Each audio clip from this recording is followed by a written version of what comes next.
Terima kasih Anda masih bersama kami di Sindo Siang. Pemirsa, Direktorat Jenderal Pajak atau DJP memperluas pengawasan kepatuhan wajib pajak hingga ke tingkat kewilayahan dengan melibatkan Babinsa dan Babin Kamtibmas.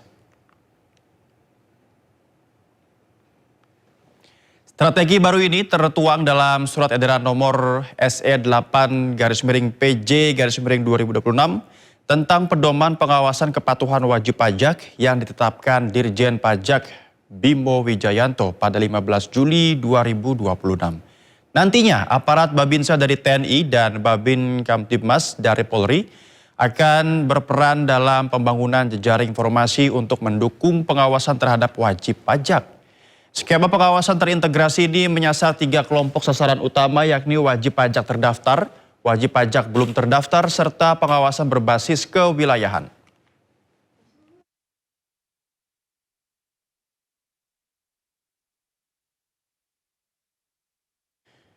Pimpinan DPR RI mengingatkan agar Babinsa dan Babin Kamtibmas tidak menjadi alat untuk menakuti masyarakat dalam pengawasan pajak. Peningkatan pemasukan pajak harus dilakukan dengan penuh kesadaran, bukan oleh ancaman melalui alat kekuasaan negara. Sampai menimbulkan ketidakpercayaan kepada masyarakat, karena kan beberapa waktu lalu pemerintah meminta kesadaran dari semua masyarakat untuk melaporkan pajaknya secara mandiri. Namun sekarang dilakukan hal tersebut. Jadi ini memang nanti di komisi terkait kami juga akan meminta keterangan terkait dengan hal itu, supaya kepercayaan dari masyarakat jangan kemudian menurun karena adanya paksaan atau hal lain yang membuat kesadaran masyarakat yang kemarin itu sudah mau melaporkan pajaknya secara mandiri kemudian menjadi. Nah, terkait dengan petugas pajak yang menggandeng Babinsa, jangan sampai nanti ada kesan menakut-nakuti ya. Jadi menakut-nakuti petugas wajib pajak ya, seakan-akan wajib pajak itu ditakut-takuti dan menimbulkan rasa ketakutan, dan yang paling penting jangan sampai nanti para wajib pajak itu merasa terteror. Nah, ini penting sekali ya. Jadi sebelum melakukan ini penting sekali dari pajak ini untuk memikirkan dampak dengan menggandeng institusi yang memang bukan tugasnya ya, bukan ranahnya. Ya, sebuah gebrakan diambil Ditjen Pajak untuk menegakkan aturan pajak terutama di daerah. Ditjen Pajak akan melibatkan perangkat keamanan di tingkat wilayah seperti Babinsa, TNI, dan Babin Kamtibmas dari Polri. Namun dengan pelibatan 2 unsur aparat keamanan dalam pungutan pajak ini menimbulkan kekhawatiran, bahkan ancaman ketakutan terhadap masyarakat dalam memberikan pemasukan bagi negara. Kenapa cara ini ditempuh? Apakah tidak ada upaya lain dalam menegakkan aturan pajak? Untuk membahasnya kita akan berdialog dengan Bimo Wijayanto, Direktur Jenderal Pajak. Selamat siang Pak Bimo. Selamat siang Mas Naufal. Kabar baik Pak Bimo ya? Baik, sehat. Iya Pak Bimo, kita langsung saja nih Pak. Apa latar belakang utama dari DJP melibatkan Babinsa dan juga Babin Kamtibmas dalam pengawasan kepatuhan pajak, Pak Bimo? Iya, makasih. Pertama-tama kami tekankan bahwa Babinsa dan Babin Kamtibmas ini bukan petugas pajak, jadi mereka tidak memiliki kewenangan untuk melakukan pengawasan, pemeriksaan, penagihan pajak maupun penegakan hukum di bidang perpajakan. Jadi yang berkembang selama ini di media adalah cuplikan dari surat edaran internal kami terkait dengan tata cara proses bisnis pengawasan wajib pajak. Jadi ini surat edaran yang hanya mengatur proses bisnis internal kami. Nah, di situ pelibatan Babinsa dan Babin Kamtibmas itu sangat terfokus hanya untuk pengelolaan kerjasama jejaring informasi. Jadi apabila memang diperlukan di dalam pengumpulan data dan informasi perpajakan di kewilayahan, kami akan secara otomatis, secara prosedural berkoordinasi dengan para pengemban amanah kewilayahan. Sampai kepada katakanlah pengemban amanah kewilayahan di desa-desa. Untuk pendataan saja Mas Naufal. Nah, ketika memang kami perlu konfirmasi, kadang-kadang memang kami berkonfirmasi kepada aparat Babinsa dan Babin Kamtibmas. Jadi aturan yang kami bikin itu surat edaran internal yang sejak tahun 2020 juga sudah kami libatkan Babinsa dan Babin Kamtibmas sekali lagi dalam kerangka jejaring informasi kewilayahan.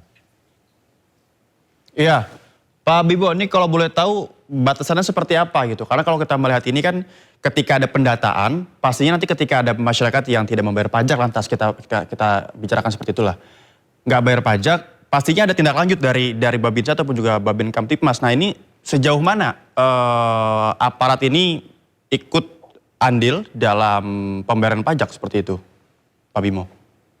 Tidak ada Mas Noval keterlibatan sejauh yang Mas Noval sampaikan tadi. Jadi masyarakat nggak perlu khawatir, kami hanya mengkonfirmasikan informasi. Jadi tidak ada Babinsa, Babin Kamtibmas yang ikut turun di lapangan, tidak. Tapi kan mereka punya database, punya data dan informasi.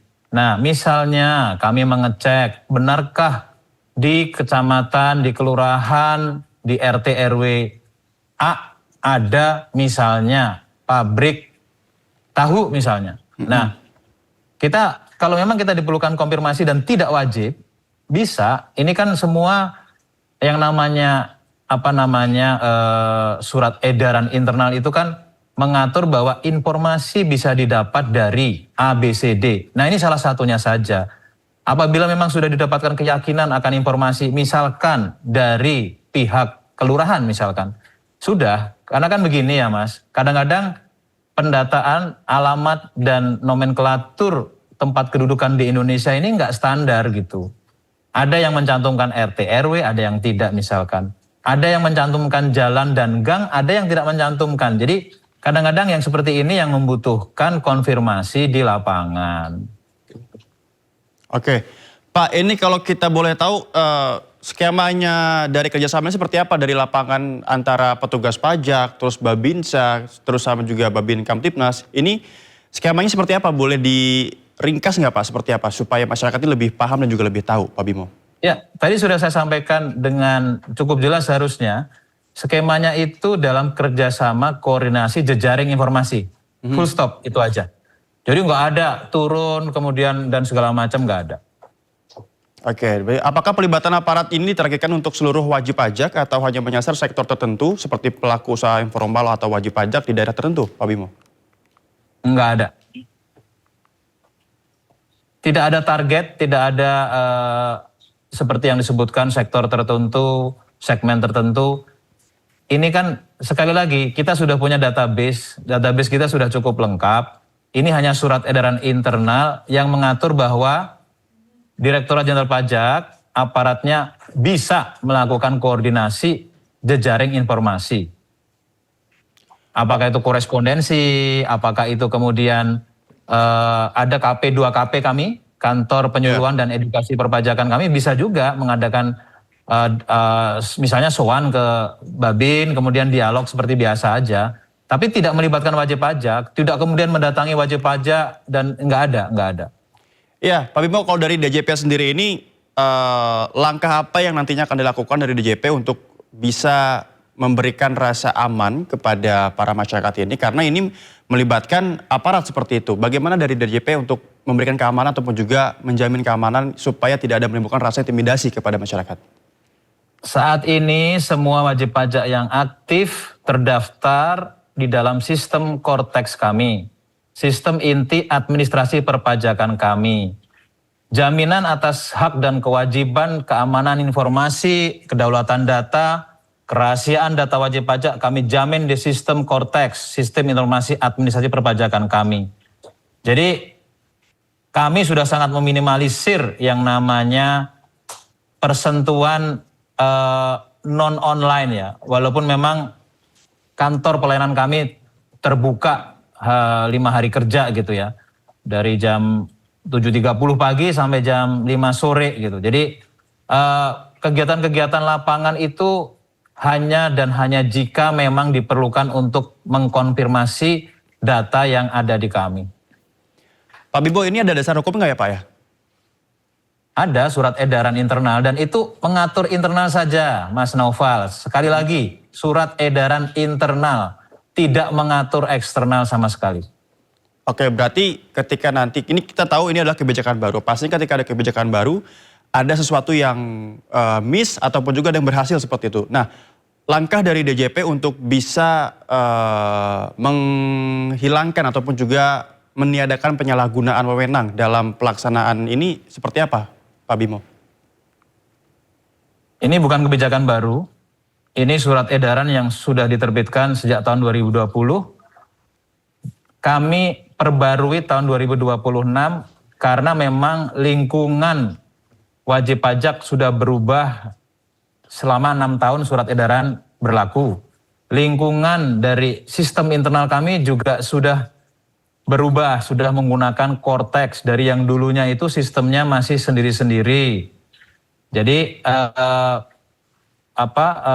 governance-nya itu kami perbarui supaya lebih pasti bagi internal kami, juga menjamin kepastian juga apabila dalam pengawasan dan pelayanan kepada wajib pajak itu dalam lingkungan yang sudah serba digitalisasi seperti hari ini. Pak Bimo, ini untuk kebijakan ini apakah akan diberlakukan long term atau ada indikator keberhasilan tertentu? Nggak ada, ini surat edaran hanya untuk proses bisnis. Jadi long term tentu tidak, karena proses bisnis akan menyesuaikan dengan dinamika kepatuhan wajib pajak dan dinamika kebutuhan sistem internal. Kalau target tertentu, kalau target di luar ini, kita nggak bicara target di dalam sebuah surat edaran dan dalam tata kelola proses bisnis. Nah, Pak, ini yang dimaksud dengan surat edaran internal itu seperti apa sih, Pak, kalau boleh tahu? Ya kayak SOP di Sindo TV lah. Boleh Misalnya, dijabarkan nggak, Pak? Boleh dijabarkan nggak, Pak? Karena mungkin berbeda dengan di sini seperti itu. ya SOP kayak apa sih? Misalnya kita dari data, tadi saya udah jelasin ya, dari data misalnya kita perlu mengklarifikasi tempat kedudukan sebuah badan usaha, ya kan? Ya. Nah tentu kan kita bisa meng-cross check, NIK dengan NPWP sudah jadi satu, NIK dengan NIB juga sudah interoperabilitas. Kita cek sistem di NIB, kita cek apakah betul alamat yang ada di data OSS-nya BKPM misalkan, Kementerian Investasi, itu inline dengan alamat yang ada di kami. Kalau tidak ada, maka kami akan turunkan surat nota dinas ke kantor pelayanan pajak untuk mengecek di lokasi gitu. Nah, di lokasi itu dalam pengecekan, mereka kan juga punya database yang dari pengampu kewilayahan. Ya kan? Nah, itu tidak wajib bagi mereka untuk kemudian kalau mereka sudah meyakini dengan mendatangi wilayah atau dengan geotagging yang kita ada, kita juga ada Geo Information Special System, GIS system kita. Di Google juga bisa interoperable. Jadi sebenarnya jangan dianggap kita harus terus mendatangi, nggak ada. Jadi kalau memang secara database to database antar kementerian sudah oke, kemudian internal database kami pun sudah kami yakini udah up to date, nggak harus ke lapangan. Ya Pak, ini yang seperti tadi sudah saya katakan ketika ada kebijakan ini kan baru diterapkan seperti itu ya. Mungkin surat edaran sudah ada sejak lama. Tidak, sejak tahun 2020, Mas, salah tapi terus. Tapi apakah sudah diterapkan dari tahun 2020? Dong. Sudah. Tapi kenapa infonya baru terkuak ataupun juga baru terpublish sekarang, Pak ya? Iya, saya nggak tahu, tanya ke yang mempublis, dan yang mempublisnya sepotong-sepotong aja. Enggak Pak, jadi kan maksud kami di sini kami mempertanyakan, kan tadi Bapak bilang bahwa di tahun 2020 surat edaran ini sudah keluar seperti itu. Dan kenapa tidak dari tahun 2020, sementara kita baru ataupun juga masyarakat baru mengetahui tahun 2020 ini sudah ada kebijakan tersebut gitu. Kita baru tahu gitu. Nah, ini yang membuat ada gap ataupun juga miss di sini apa sebenarnya, Pak? Ya saya nggak tahu. Yang pasti sejak tahun 2020 sudah disosialisasikan mestinya. Kemudian 2026 kami perbarui, kami sederhanakan, kami perkuat begitu ya. Tadi ya sudah saya bilang environment digitalnya sudah berkembang dengan pesat. Jadi ya penyesuaian sistem internal seperti apa sih?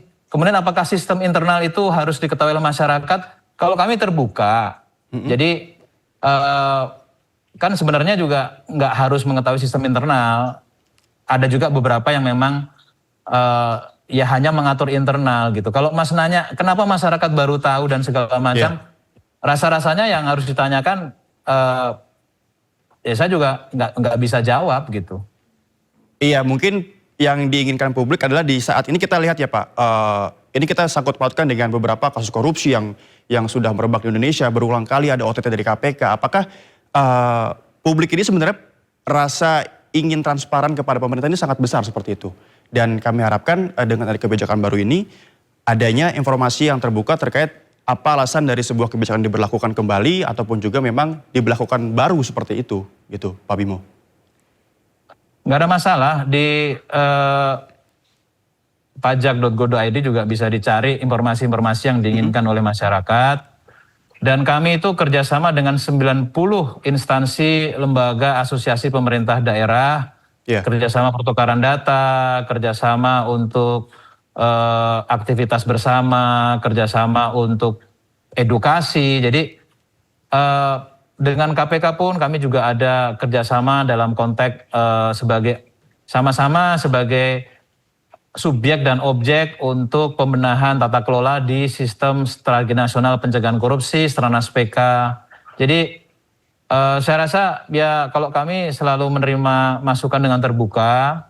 Tadi juga disampaikan masukan dari yang terhormat para wakil rakyat, DPR gitu. Jadi kami akan terus memperbaiki diri, kami memastikan bahwa apa yang kami lakukan ini memang kesetaraan menghargai kewajiban wajib pajak dan hak wajib pajak, dan kami akan terus melakukan pelayanan yang sifatnya profesional, berintegritas, dan accountable.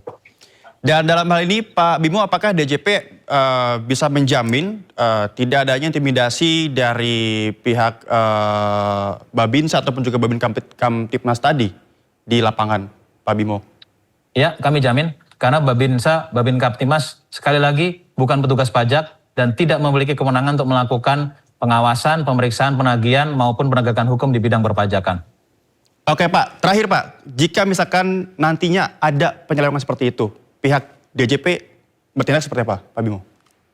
Kami akan koordinasi dengan TNI, dengan Polri, dan kami juga sudah koordinasi dengan Kadif Humas Polri, kami juga sudah koordinasi dengan Kepala Biro Penerangan dari Kemenhan, kami akan koordinasi terus, dan saya yakin juga kami bekerja profesional di bidang masing-masing, kami menjaga upaya pengumpulan fiskal dari sisi penerimaan negara perpajakan, mereka bekerja untuk menjaga keamanan dan pertahanan, jadi ini bukan hal yang untuk dicampur adukkan. Iya, baik. Terima kasih Pak Bimo. Semoga kita harapkan nantinya kebijakan ini dapat berjalan dengan baik sesuai dengan kerjasama yang sempat disampaikan tadi Pak Bimo. Semoga ini berjalan dengan baik ke depannya dan bisa menertibkan perpajakan lagi di Indonesia. Terima kasih Pak Bimo atas waktunya telah bergabung bersama kami di Siang. Terima kasih Mas Nova, salam sehat. Pemirsa, KPK menetapkan Bupati Lombok Barat Lalu Ahmad Zaini sebagai tersangka dugaan korupsi karena ikut main proyek dan menerima suap. Total penerimaan diduga mencapai 12,4 miliar rupiah dalam bentuk uang tunai dan barang. Dalam konferensi pers di gedung KPK, PLT Direktur Penyidikan KPK Ahmad Taufik Hussein mengatakan berdasarkan bukti permulaan yang sah, KPK menaikkan perkara ini ke tahap penyidikan.